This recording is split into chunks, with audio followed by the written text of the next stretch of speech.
Zákulisí sociologie. Podcast o tématech hýbajících společností s Martinem Buchtíkem a Klárou Zajíčkovou z Analytického ústavu STEM. Ahoj Kláro. Ahoj Martine. Skoro 3/4 české internetové populace si dle dubnového šetření STEM už vyzkoušelo práci s některým chatbotem. Dominantně pak používají mladí lidé. Jak ale používání nástrojů generativní umělé inteligence proměňuje naše myšlení, kreativitu a přístup k řešení problémů? To s námi dnes probere Marek Urban, výzkumník Psychologického ústavu Akademie věd České republiky a vedoucí labu Create, zaměřeného na tahle témata. Ahoj Marku, vítej. Ahoj. Ahoj. Začneme takovou klasickou otázkou, která tě asi nepřekvapí, protože jsme tě na ní předem trochu připravovali.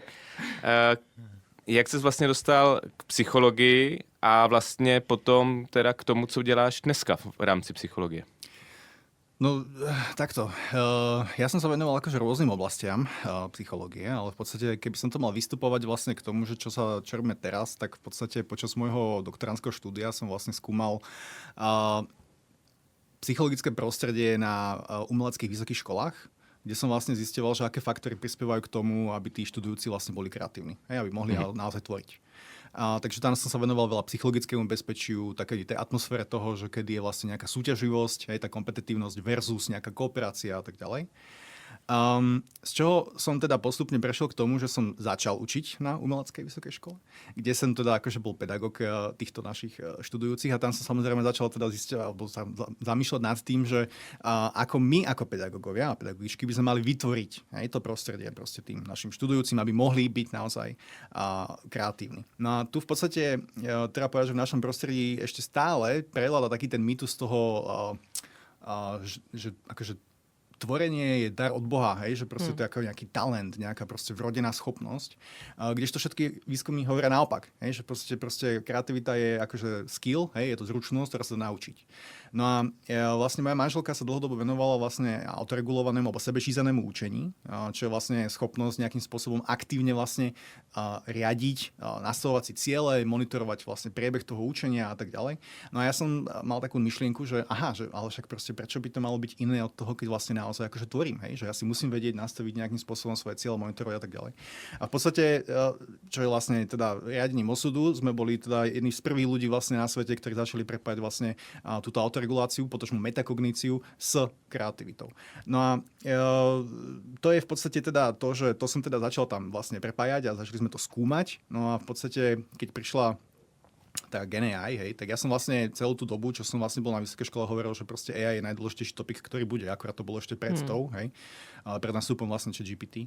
A vždycky som si hovoril, že musíme to začať proste riešiť aktívne. No a keď teda OpenAI predstavilo to ChatGPT, tak hovorím, že áno, toto je ten moment, kedy proste jednoducho sa zmení všetko. A v podstate asi 2 mesiace na to sme podali proste grant a asi 3 mesiace na to sme začali proste robili prvý výskum. Takže to som vlastne skrátke. Takže ty jsi byl v tom trošku už si přemýšlel napřed. Takže si to dělal dřív, než to bylo cool. Dřív, než to bylo cool.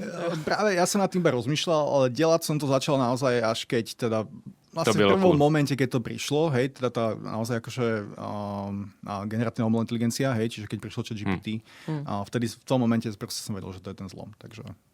Jo, my už jsme teda říkali při tom tvém představování, že jsi teda vedoucí Create Labu, tak možná bychom mohli říct vlastně, čím se tam zabýváte, jak vypadá takovýhle výzkum? No, v súčasnosti sa venujeme už 3 oblastiam. Tá prvá oblasť je vlastne to, ako som to nejak začal hovoriť o tej kreativite, tak v podstate aby sme to špecifikovali lepšie, tak kreativita je tak akože taký strašne široký pojem, akože sa to považuje tak akože v skratke za nejakú schopnosť vytvárať vlastne originálne, ale zároveň užitočné riešenia. Že vlastne nestačí vytvoriť proste niečo, čo je super originálne, ale pokiaľ to vlastne v nejakom sociálnom kontexte nedáva zmysel, tak vlastne je to akože zbytočné. Že keď máme auto a inovujeme auto, tak pokiaľ nás to auto nedovezie z bodu A do bodu B, čiže nie je užitočné, tak vlastne je jedno, že je super originálne, ale nie je to auto. Ale existuje taká lepšia alebo subset tejto oblasti, ktorá sa volá, že kreatívne riešenie problémov. A kreatívne riešenie problémov hovorí vlastne o riešení problémov, ktoré sú tzv. Ill-defined, špatne definované. A to sú vlastne problémy, ktoré nemajú jasne definovaný cieľ, jasne definovaný postup alebo jasne definované tie kritériá na to hodnotenie tých problémov. No a to sú, dobre, v školskej praxi to sú, hej, eseje, proste nejaké prípadové štúdie, proste nejaké výskumné projekty, bakalárska práca, diplomová práca, dizertačná práca, hej, čiže to je takéto v školskom prostredí, ale keď sa nad tým zamyslíte, hej, tak taký podcast je, hej, tiež ill-defined problém, lebo vy máte vlastný cieľ, hej, a už vidíte, že to je kreativita. Hej, musíte si nastaviť vlastný cieľ. Hej, čo je cieľom tohto podcastu? Musíte nastaviť ten proces, hej, že dobre, tak musíte to zmanéžovať, musíte nastaviť proste to, že sa musím prísť, hej, poslať mi adresu.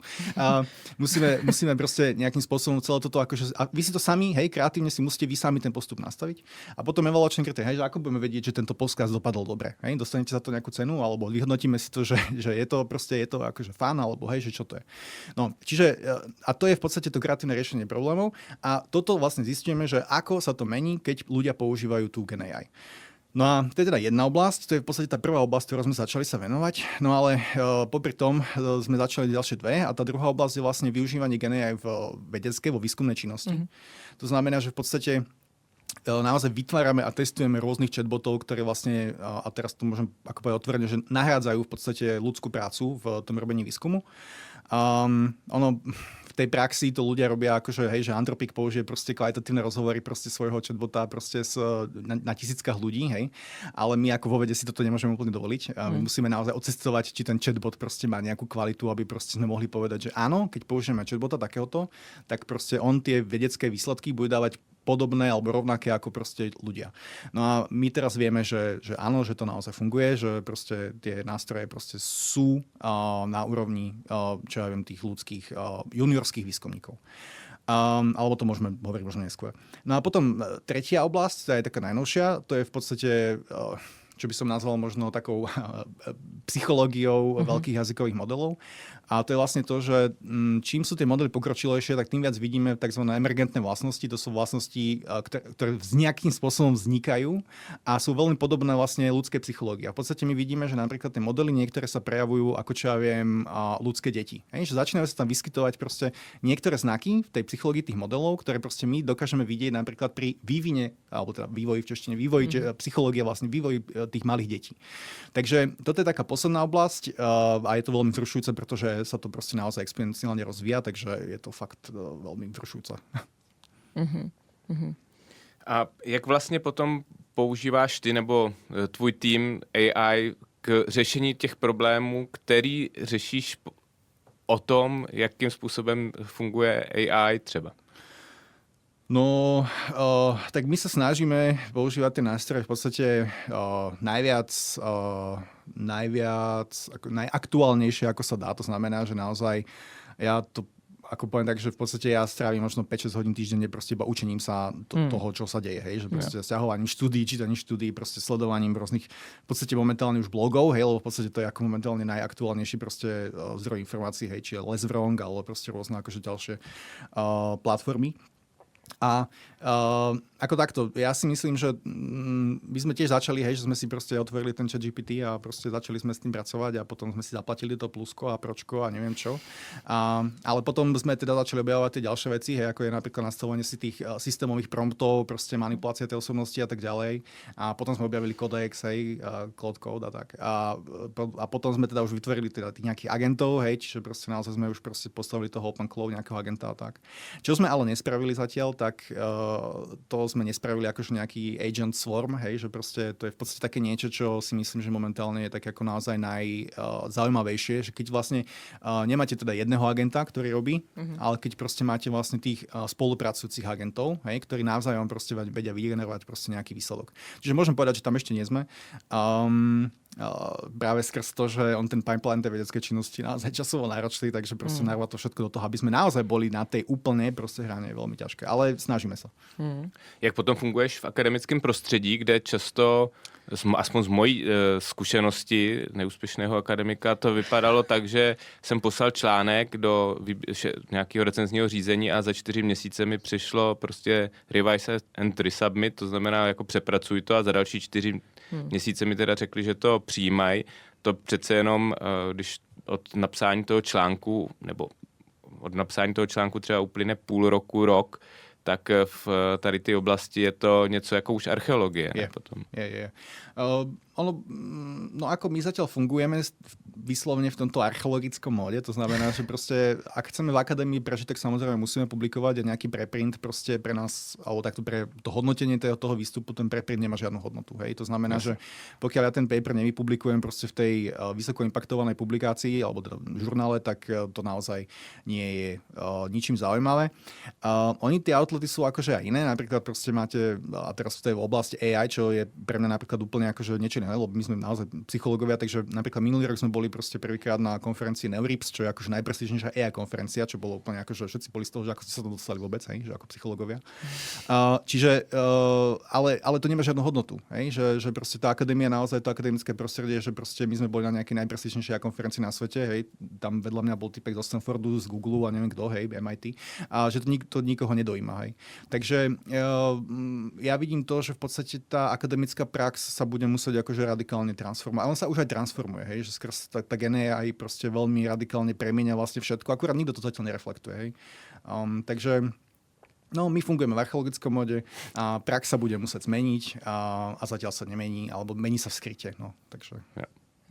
Já ještě možná dodám, kdyby to třeba poslouchala náhodou moje babička, že Gen AI znamená generativní AI, aby věděla. Když se teda zaměříme na to, co vlastně teda AI dělá s naším myšlením, což je tak jedna z věcí, kterou se zabýváš, tak jakou nejvýraznější změnu vlastně pozorujete, protože se tomu asi nějak už nelze vyhnout, pokud člověk vlastně i třeba pracuje potom na denní bázi s těmi nástroji a možná i když s nima už nepracuje. No, toto je ťažká otázka a potenciálne kontroverzná otázka, hej, pretože na to sa dá dať veľmi taká akože ľúbivá odpoveď a potom sa dajú dať odpovede, ktoré nie sú také uspokojivé. Takže ja som nad tým dosť rozmýšľal, keď ste mi toto písali, že ako sa na to, k tomuto postaviť. Dobre, najprv vám položím otázku. Hej. Keby ste si mali vybrať, či by ste chceli vedomosti z Harvardu, alebo titul z Harvardu. Tak čo by ste si vybrali? No vědomosti. Co řekneš ty? Titul řeknu. No jasne. Tak, prostě, dobre, tak tu vidíte vlastne ten rozdiel v tej motivácii. Hej? Tá motivácia je proste to, že buď chce mať tie najlepšie, proste najaktuálnejšie proste vedomosti, alebo chce mať proste tú prestíž, ktorá sa dá potom transformovať proste na ten symbolický kapitál, na ten status. Proste, na peníze sa dá taky transformovať. Nejenom symbolické kapitál. Áno, tak okej, fair, tak to na peniaze. Hej. Čiže tu vidíme tú intrinzickú a extrinzickú motiváciu, hej, keď to naozaj veľmi zjednoduším. No a toto je veľmi dôležité proste rozdelenie, pretože toto determinuje, či tie nástroje proste ľudia používajú tak, aby sa niečo naučili, alebo aby sa vyhli učeniu. Hej? Alebo aby sa zlepšili v tej práci, ktorú robia proste s tými nástrojmi, hej? Aby sami seba proste posunuli ďalej, alebo aby sa vyhli proste robeniu nepríjemných vecí, ktoré proste ich nezaujímajú a nebavia a proste hej, a chcú čo najrýchlejšie dospieť k tomu výsledku. No a tá odpoveď teda na tú otázku, že ako sa premieňa tie skily tých ľudí, proste závisí od toho, ako to používajú. A keď to používam tak, aby som proste spravil zo seba tú najlepšiu verziu samého seba, tak proste sa moje myšlenie bude premieňať inak, ako keď proste sa chcem vyhnúť tomu učeniu, vyhnúť proste tým nepríjemným aktivitám. No a to je v podstate niečo, čo máme teraz vlastne paper práve v tom recenznom konaní, už dlho, je to extrémne obťažujúce, ale tam práve sme zistili práve toto, že väčšina výskumov, ktoré vlastne sa dejú proste s používaním vlastne GenAI, sa deje v labe. Hej? Že proste prídete do laboratória, dáte tým proste ľuďom nejakú úlohu, ktorá ich vôbec nezaujíma. Hej? Proste tu mi napíš nejakú essay, tu mi napíš proste nejaký problém, mi tu vyrieš proste alebo niečo.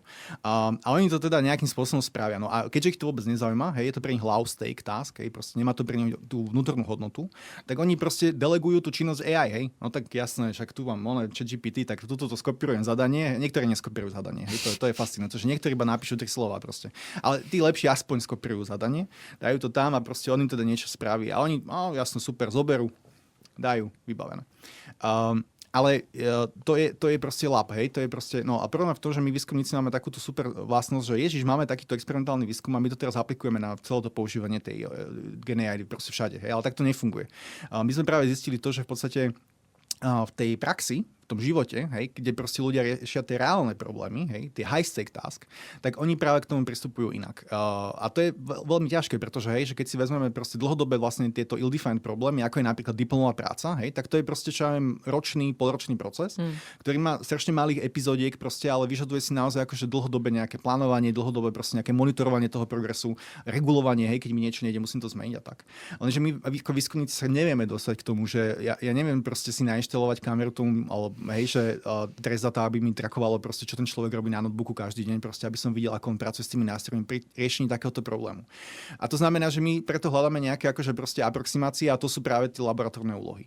No, lenže ukazuje sa práve to, čo nás stále tí ľudia hovoria, že proste, no jasné, že som to takto v labe riešil, tak to vôbec nezaujíma, ale keď proste robím naozaj ten výskum, alebo proste naozaj riešim nejakú dôležitú úlohu, tak sa k tomu spravím úplne inak. Iterujem, proste dohľadávam tie informácie, proste overujem tie informácie a tak ďalej. Samozrejme to nebude platiť paušálne, pretože aj na našich študentov občas vidím, že majú halucinované zdroje, tak potom to riešime veľmi akože tvrdo, ale vo všeobecnosti, hej, na základe toho výskumu vieme povedať, že proste tí ľudia sa správajú naozaj inak, keď proste sú motivovaní a inak, keď proste nie sú motivovaní. Takže No, povídej. můžeme tímhle vlastně, tak asi jak kdo, ale jestli můžeme teda postupem času ztratit prostě nějaký typ schopností, nad tím jsem u toho přemýšlela, nebo jestli budeme teda všichni uvažovat dost podobně potom. No, áno, ja som vlastne tým pádom asi neodpovedal na tú otázku, som sa tomu tak vyhol, ale teraz sa tomu teda musím nevyhnúť. No ja myslím, že časť, jo. Áno, napríklad preberanie toho štýlu písomného z tých modelov je dokázané, hej, že naozaj proste ľudia, keď veľmi proste robia s tými jazykovými modelmi, tak sa ukazuje, že naozaj začínajú preberať ten jazykový štýl, ako majú tie modely, hej, čiže to je fakt, to sa naozaj deje. Ale potom tu sú proste rôzne akože také štúdie, ktoré proste hovoria o tom, že upadajú nejaké kognitívne proste schopnosti alebo niečo. A ten ako nejaký výskumný dôkaz je veľmi akože zmiešaný. Hej, že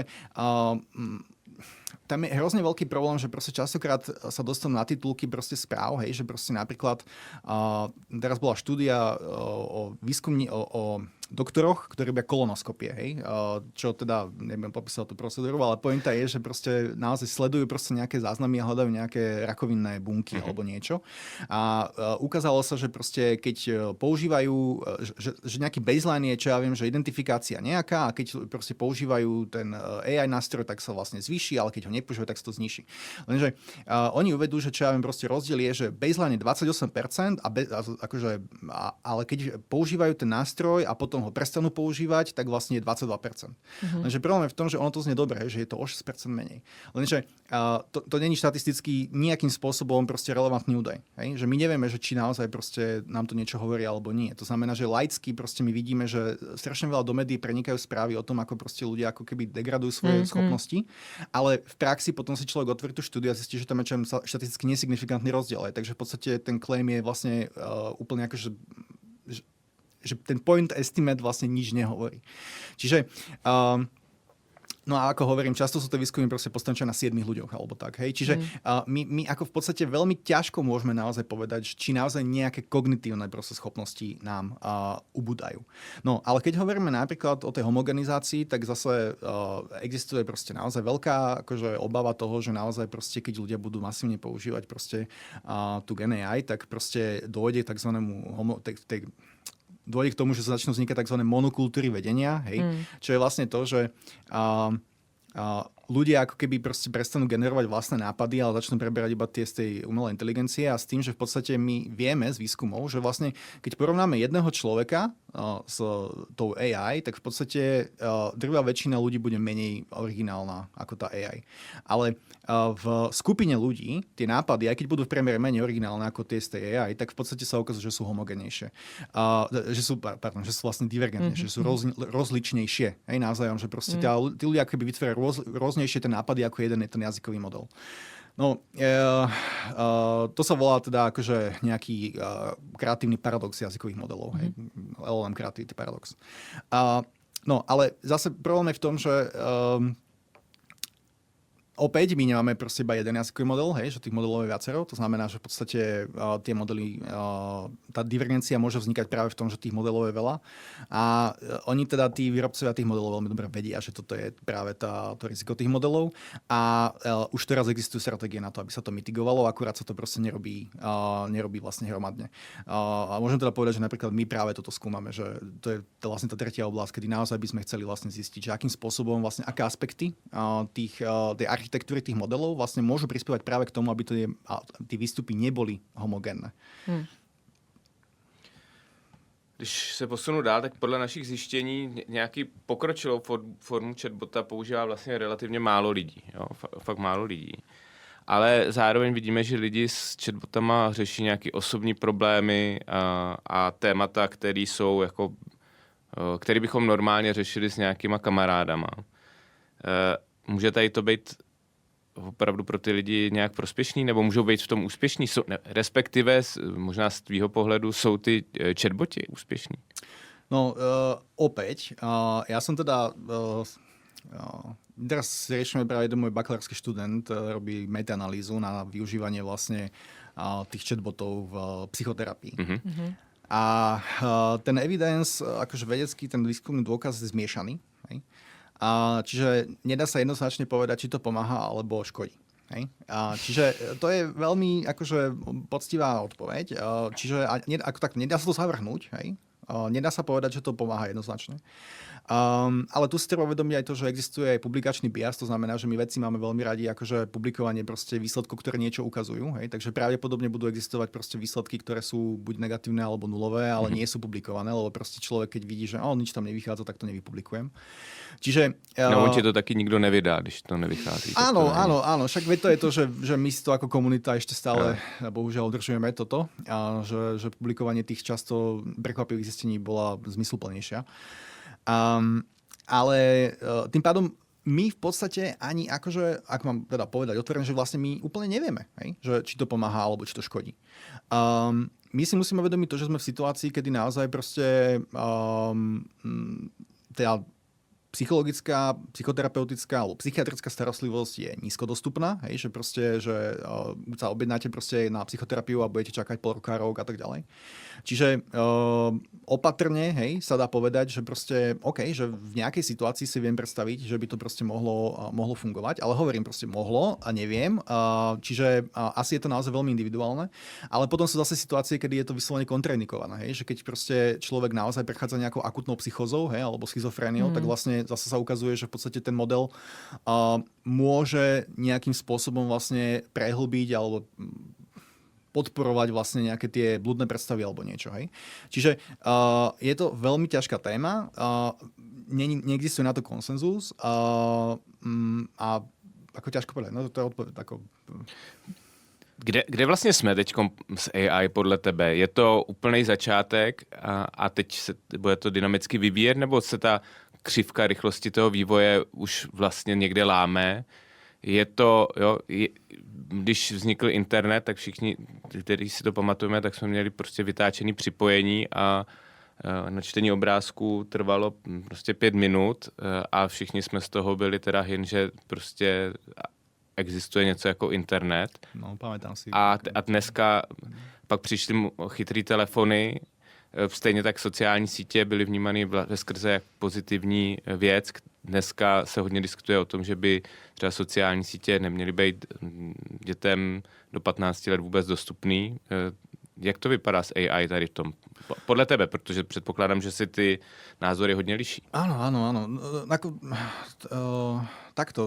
Neexistujú také 3 základné scenáre na stole a to je to, že AI môže byť ako normálna technológia, ako napríklad ten internet, že proste sa nejakým spôsobom postupne bude proste rozširovať medzi tých ľudí a postupne to transformuje tú spoločnosť. A to je taký ten najoptimistickejší scenár. Vlastne vidíme, kam to dotiahol ten internet za tých. Ale ono hovorí, že je to ako normálna technológia, za 20, 30, 40 rokov proste sa na to nejakým spôsobom adaptujeme. No tak OK. Potom je iná teória vlastne, ktorá hovorí o tom, že nejaký gradual disempowerment, že postupne proste budeme dávať čoraz väčšiu zodpovednosť tej AI a postupne sa tá spoločnosť začne vlastne premieňať k tomu, že v podstate to AI začne robiť tie rozhodnutia a tie rozhodnutia nemusia byť vždycky benefitné pre tých ľudí, ale že môžu byť v podstate benefitné skôr tej AI, pretože tá infraštruktúra vlastne bude postavená na tej AI. Hej. A to je aký postupne tiež proces v podstate, hej, že nenastane žiadna katastrofa alebo niečo. No a potom je tretí scenár, čo je vlastne AI 2027, ktorý hovorí o dvojitej exponenciále, hej, nejakom self-recursive alebo nejakom seba, že tá vlastne AI začne vytvárať AI, čo už sa čiastočne deje, hej, že vlastne naozaj proste sa akceleruje ten vývoj tej AI, čo vlastne znamená, že v podstate nebude ten vývoj exponenciálny, ako sledujeme, ale bude dvojito exponenciálny, hej, čo znamená, že vlastne my, ak sme niekde tu, tak tu bude takto, ale my už sa hýbeme na tej exponenciálnej krivke hore. Takže, a ten hovorí, že v podstate existujú reálne riziká, ktoré vlastne, ak nevytvoríme vlastne tú nejakú AI, ktorá bude vlastne zosúladená, ale aj nutá s tými našimi akože ľudskými cieľmi, tak naozaj hrozí riziko proste vyslovenia až nejakej akože konca civilizácie. Hej. A v podstate táto AI 2027 hovorí o tom, že v podstate do pár rokov, hej, v podstate budeme v situácii, kedy budeme mať teda tú všeobecnú umelú inteligenciu, čo znamená, že v podstate tie definície sa rôznia, ale v podstate tá definícia hovorí, že vlastne tá AI dokáže vlastne prevziať prácu akéhokoľvek človeka v cene tej práce toho človeka. Hej? Že v podstate proste mňa ako vedca nahradí proste tá AI za tie peniaze, ktoré ja dostávam. No ale potom vlastne sa hovorí o tom, že v podstate takto, a tie predikčné markety sa hýbu, ale napríklad keď zoberte nejaké tie predikcie z Metaculusu, tak stále sa to pohybuje okolo roku 31, už to bolo 30, už to bola 20, tak okolo 30, hej, povedzme. Máme teda 4 roky na to, aby sme sa pripravili na situáciu, teda tam, kedy sa to môže stať. A potom tie expertné hodnoty vlastne hovoria, že vlastne do 3 až 5 rokov vlastne po tej všeobecnej inteligencii príde tzv. Superinteligencia, kedy vlastne žiaden človek nebude môcť nejakým spôsobom konkurovať tým schopnostiam tej AI. No a ja som niekde medzi tou AI 27 a tým gradual disempowermentom. Hej, takže bohužiaľ ten vedecký ako dôkaz, keď si pozrieme vlastne nárast tých schopností, že keď si zoberieme všetky tie benchmarky, ktoré sledujeme, tak naozaj vidíme tú exponenciálu, alebo v niektorých už aj tú dvojitú exponenciálu nárastu tých schopností. Asi nemá zmysel tu dávať ten meter graf, ktorý naozaj ukazuje, že v podstate už nemajú tak dosť ťažké úlohy, lebo tá AI to všetko vyvie, takže už nevedia, akú ťažkú úlohu to majú dať, lebo proste už to vyrieši všetko. Čiže sa robia stále vlastne sme taká tá žaba, hej, čo sa varí, že v podstate my si povieme, že no ak tento benchmark to spraví, tak to bude teda všeobecná umelá inteligencia a ono to spraví, ale my si povieme, ale to asi ešte není, tak spravíme ťažší benchmark, hej, a stále vytvárame tie ťažšie a ťažšie benchmarky a sú vyslovene benchmarky, ktoré vlastne hovoria, že jasné, že keď toto tá AI spraví, proste tak už vlastne človek nikdy nebude potrebný, no a teraz tieto benchmarky majú čo nástenosť nejakých 60-70%, hej. Takže sme čo na 60-70% akože konca civilizácie, ja neviem, hej, ale ide to každopádne veľmi rýchlo. No tak to je docela těžký teďka potom cokoliv říká. Já to ještě možná vrátím zpět jako k nám, k lidem v kontaktu s AI, protože myslím si, že právě ve spojitosti s tím, co jsme říkali ještě předtím, tak mě zajímá, jestli může být prostě nějaká oprávněná obava z toho, že my ze sebou vzájemně ztratíme trpělivost, protože když si třeba jako pro někoho, pak může být snazší vlastně diskutovat nebo řešit právě ty svoje problémy nebo nějaké záležitosti s tou AI, která je tady pro té vždycky je ochotná si s tou povídat a ještě pokud ji máš takhle nastavenou, tak je na tebe hodná, pochválí tě prostě, což je tak nějak možná asi to, co všichni chceme, ne? No a to je opäť, toto je veľmi ťažká téma, pretože my musíme začať ako rozlišovať takú tú individuálnu rovinu a takú tú celospoločenskú rovinu. Lebo v tej individuálnej rovine ľudia sú rôzni, hej, a niekomu ten parasociálny vzťah s tým chatbotom môže naozaj vyhovovať a môže prežiť šťastný život, keď proste bude mať vzťah so svojou agentkou alebo agentom, hej. Otázka ale je, čo sa stane na tej celospoločenskej úrovni, keď vlastne ten jeden človek alebo tretina populácie alebo polovica populácie alebo 3/4 populácie bude mať ten vzťah s tým chatbotom a nebude mať ten ľudský vzťah. Hej? Akým spôsobom sa to, čo to vlastne vyvolá v tej spoločnosti, keď sa to stane. No a my vieme napríklad to, že podľa rôznych ako reprezentatívnych prieskumov, ale v USA vieme, že vlastne 75% používateľiek tých chatbotov sú ženy. Hej? Že práve napríklad teraz bol veľký článok, myslím, vo Wall Street Journal alebo niečo, kde povedali, že muži proste používajú toto, hej, a bolo to takéto vyslovene negatívny akože článok voči mužom, ale to je to práve proti tomu vedeckému dôkazu, lebo ten hovorí, že vlastne 75% tých používateľov sú ženy a práve ženy nahradzujú tých mužov. Takže čo sa stane, keď proste povedzme tých 75% 95%, že nahradí tých mužov, hej, tak a čo budú tí muži robiť, hej, že no, asi nebudú spokojní, hej, takže asi to bude vyvolávať nejaké proste spoločenské trenice, hlavne v tom hierarchickom systéme, ktorý doteraz naozaj je nastavený v tom, aby preferoval tých mužov, hej, v tých rôznych proste situáciách. Takže čak ako, hej, to je potenciálne veľký problém. Ale my si ešte, dobre, takže to je taká tá vec, čo chcem povedať, ale ešte tu je aj iná vec a to je to, že v podstate my sme zatiaľ v situácii, kedy v podstate máme tých chatbotov, hej, máme tých agentov proste. Tí agenti už dokážu rozprávať, hej, že ak si pozrite teraz vlastne napríklad aj ten nový jazyk, akože hovorený model od OpenAI, tak to už naozaj tá konverzácia podobá sa veľmi ľudskej konverzácii, že už to není iba, že ja poviem, ty povieš, ale že už naozaj si vstupujeme, interagujeme, hej, že proste naozaj to dáva akože zmysel. A už máme aj teda nejaké video generované a tak, ale stále to není tá fyzická presence, hej, ale nemôžeme zabúdať na to, že v podstate je exponenciálny nárast aj v robotike. Hej? Že keď si pozrieme, ako vyzerajú teraz v súčasnosti tie roboty a čo dokážu, hej? Tak už začínajú byť vlastne fyzicky prítomné. No a keď sa pozrite, ako vyzerajú sex roboti, hej, tak zatiaľ akože idú pozadu, hej, oproti tomu, lebo vy musíte natiahnuť akože kopec latexu na toho robota, aby proste akože vyzeral nejak akože príťažlivo, ale v momente, keď proste spojíte toho Claude Fable s tým robotom, natiahnete ho do latexu, že to bude vyzerať proste akokoľvek budete chceť, hej, proste tá preferencia môže byť úplne hociaká, tak tá konkurencia proste bude naozaj veľmi, veľmi, veľmi silná. No a posledná vec, čo chcem ešte povedať, že ono to ešte že zatiaľ my hovoríme o tom, že ten chatbot v podstate je na nás milý, hej, a všetko nám odkýva a proste povie nám, že sme najúžasnejší na svete. A naozaj existuje veľká časť populácie, ktorá toto chce. Hej.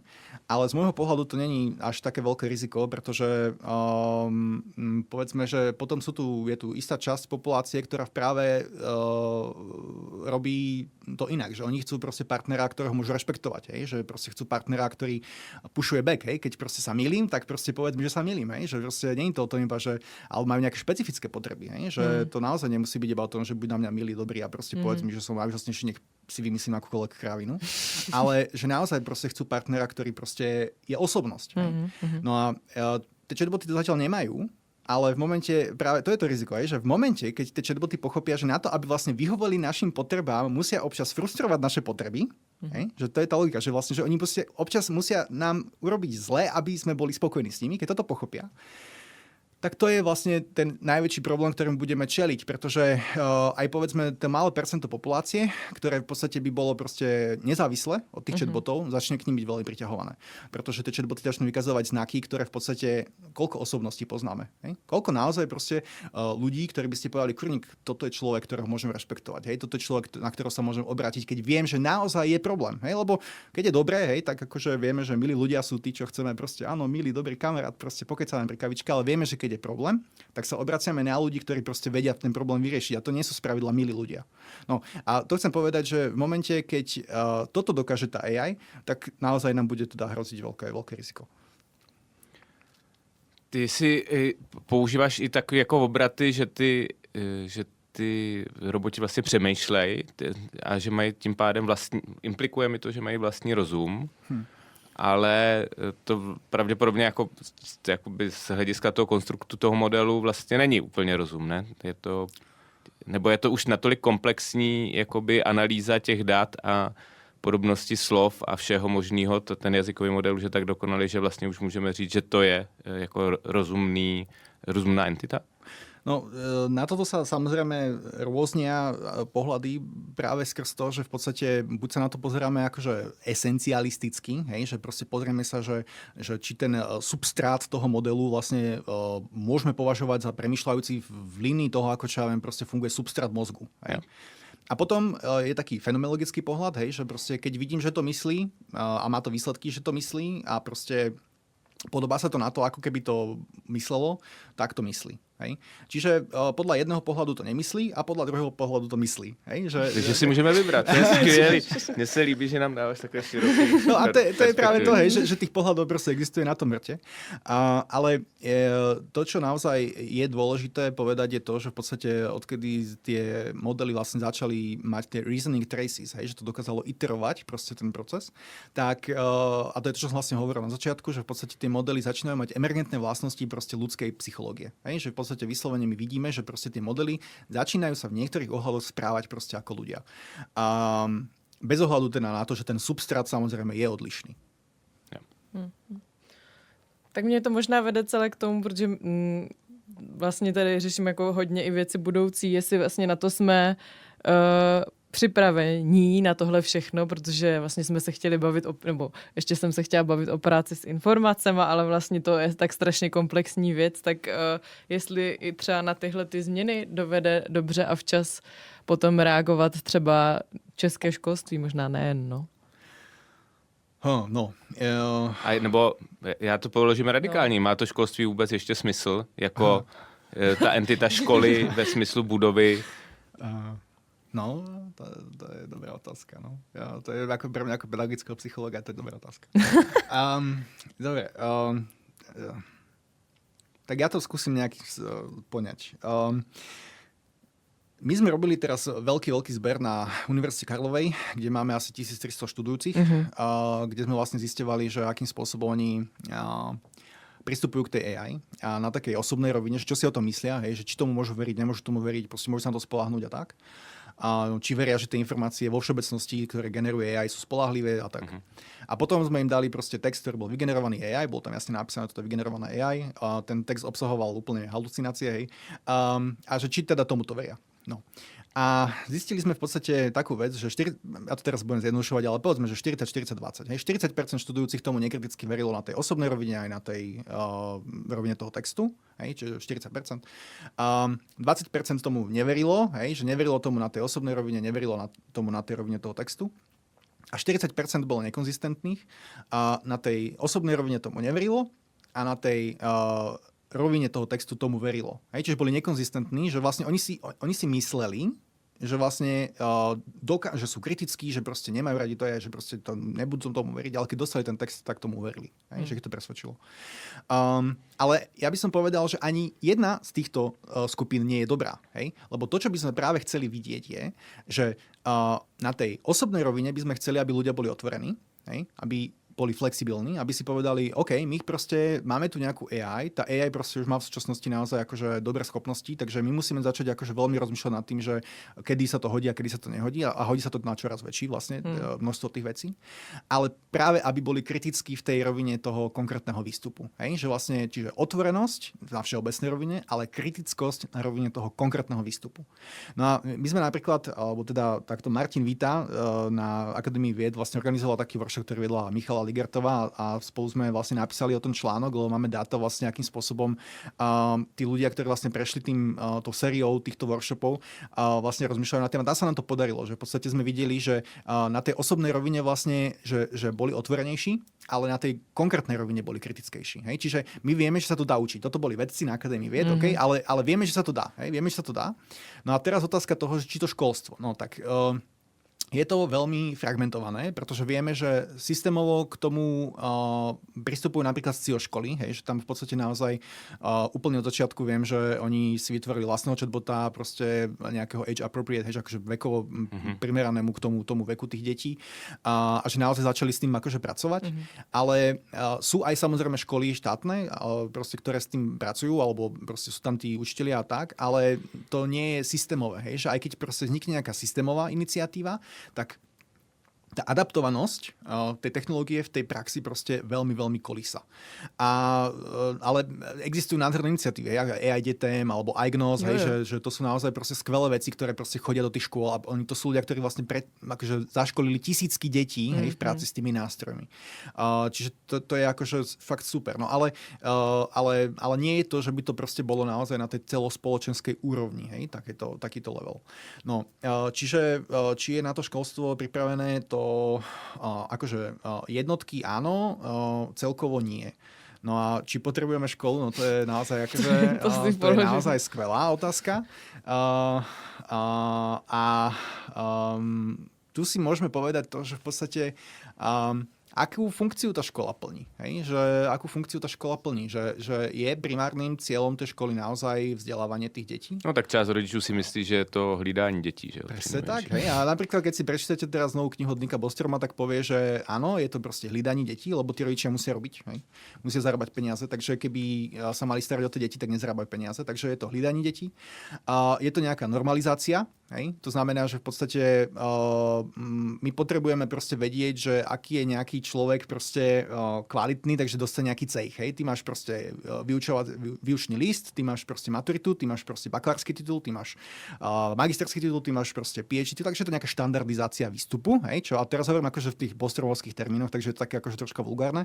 Takže my vieme, že áno, že ty sa hodíš na takúto robotu, ty sa hodíš na takúto robotu, ty sa hodíš na takúto robotu.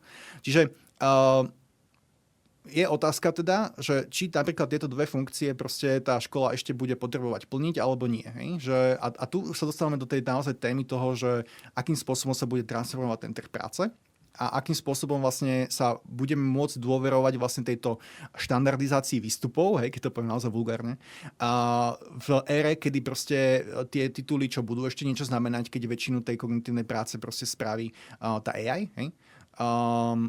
Áno, nie, neviem. Hej? Že na to je naozaj veľmi ťažké odpovedať, ale je to veľmi presne tá otázka, ktorú by sme si mali klásť. Marku, kdyby si teď ještě měl dát na závěr nějaké doporučení, jak teda třeba více nad používání těch nástrojů přemýšlet, jak nad tím uvažovat na té osobní rovině přesně, aby člověk se nezhroutil z té budoucnosti, ale zároveň nějak nezůstal úplně stát opodál. Klidně se můžeme zhroutit z budoucnosti. Což jako je těžké samozřejmě se zhroutit z budoucnosti, ale... Ja nechcem zase, aby to znelo úplne akože fatalisticky, hej? Ale možno aj troška áno, lebo ono naozaj človek nad tým musí veľmi intenzívne rozmýšľať práve v to, že ak sa zamyslíme nad tým, že aké skilly ešte budú vlastne potrebné v tej najbližšej budúcnosti, tak je to jednoznačne vlastne flexibilita, hej, a kreativita. Hej. Ale kreativita v tom zmysle, že takto my vieme už to, že už v súčasnosti tie jazykové modely proste dokážu nachádzať originálne riešenia na tvrdé problémy. Hej. Že to proste vyslovene na problémy matematické, proste na biologické, hej, že dokážu vytvárať vyslovene proste originálne riešenia na tie problémy. Ešte stále ale nedokážu vytvárať tie problémy. Hej. Že nedokážu formulovať proste ten originálny problém. Hej. Že to je stále domenou malej časti proste tej ľudskej populácie. Čiže ak niečo potrebujeme, tak je to práve tá kreativita, ale na tej najvyššej úrovni. A práve tá kreativitu na tej najvyššej úrovni môžeme dosiahnuť len, keď máme naozaj veľmi silnú expertízu. To znamená, že máme nejakú veľmi hlbokú vedomosť proste z nejakého fieldu a ideálne nielen z jedného, ale z viacerých. To znamená, že z viacerých domén. Pretože práve tu vidíme vlastne tú cross-polináciu alebo nejakú ten interdisciplinárny dialog medzi rôznymi fieldami, hej, kedy vlastne ja zoberiem niečo, aplikujem to na niečo a vytvorím niečo úplne nové. Hej, to napríklad, keď sme hovorili o tej kreativite a tom sebešízení alebo metakognícii, to je presne čo sa stalo. Hej, zobral som jednu doménu, aplikovali na druhú doménu a bum, máme niečo, čo sme boli prvý na svete. Hej? Čiže to je presne to, čo potrebujeme. My potrebujeme, aby tí ľudia boli schopní proste prinášať radikálne nové myšlienky. No a keď si položíme teda otázku, dobre, takže vieme, že potrebujeme toto, tak akým spôsobom by sme mali prispôsobiť proste to rozmýšľanie nad tým, že vlastne akým spôsobom pracujeme s tými nástrojmi. No a ja môžem povedať to, že ako neplatená verzia ChatGPT tomu naozaj nepomôže. Hej? Že ak chcem proste brať toto seriózne, tak potrebujem proste si, a to nie je ale drahé, že zaplatím proste tých $20 proste mesačne, hej, za povedzme toho ChatGPT alebo Claude, whatever, a nainštalujem si ten kodex a jednoducho proste budem sledovať, že aké sú tie agentné limity proste toho nástroja a tie limity sú naozaj akože veľmi ďaleko, že drvá väčšina ľudí pochopí, že v podstate tie limity vlastne ani nedokáže nájsť. Hej? Ale pointa je, že vlastne ja musím teda budovať nejakú svoju ľudskú expertízu proste v nejakej domene, získavať naozaj proste hlboké vedomosti o tom a zároveň musím proste začať používať ten nástroj na tej kvázi cutting edge úrovni. Hej? Nehovorím, že inštalujte si OpenClaw, lebo to je fakt hrozná vec. Ešte ten Hermes ako tak, ale pointa je, že vlastne už ten kodex vám dá naozaj pocítiť, že vlastne, že aké to je. A tam v podstate, ak človek ešte spraví ten krok, že si dá naozaj akože kritický, systémový prompt, hej, do toho, že nastaví nielen, že proste, že buď na mňa milí dobrý, ale že mu povie, že počúvaj ma, nie, pušuj back, keď sa bude miliť, proste hovor mi kriticky, proste zhodnocuj moje nápady, proste a tak ďalej, bez so mnou dialog, tak on tu bude robiť ten nástroj. a vy naozaj začnete cítiť, že vlastne, že aha, že tu sa bavím proste s niečím, čo už akože ďaleko presahuje tú milosť, hej, že keď si zoberiete napríklad vyhľadávať Gemini, hej, alebo že proste rozprávate sa o Gemini Flash, alebo proste Pro, to je jedno, tak on je taký milý na vás a dobrý a proste taký úplne ňu. Ale potom, keď zoberiete ten, alebo Antigravity, to je jedno, zoberiete kód, hej, alebo proste ten Codex, tak vlastne tam cítite, že aha, že toto už proste není, že toto už naozaj, že to už je niečo, čo sa tu otvára nejaká proste oblasť toho, že aha, pušuje to back. A to je naozaj niečo, čo si človek musí zažiť, musí sa s tým zžiť, pretože tie nástroje budú stále lepšie a lepšie. A musí pochopiť, že OK, že začneme spolu vlastne vytvárať ten proste priestor v tom dialogu už s tou AI. No, čiže to je také nejaké odporúčanie. Tak děkujem. My děkujeme, že jste si nás poslechli až sem. Pokud na nás máte nějaké dotazy nebo připomínky, tak nám prosím napište na naše sociální sítě nebo na info@stem.cz. My za to budeme moc rádi. Naším dnešním hostem byl Marek Urban. My moc děkujeme. Díky moc. Ja ďakujem. Mějte se pěkně. Ahoj. Ahoj.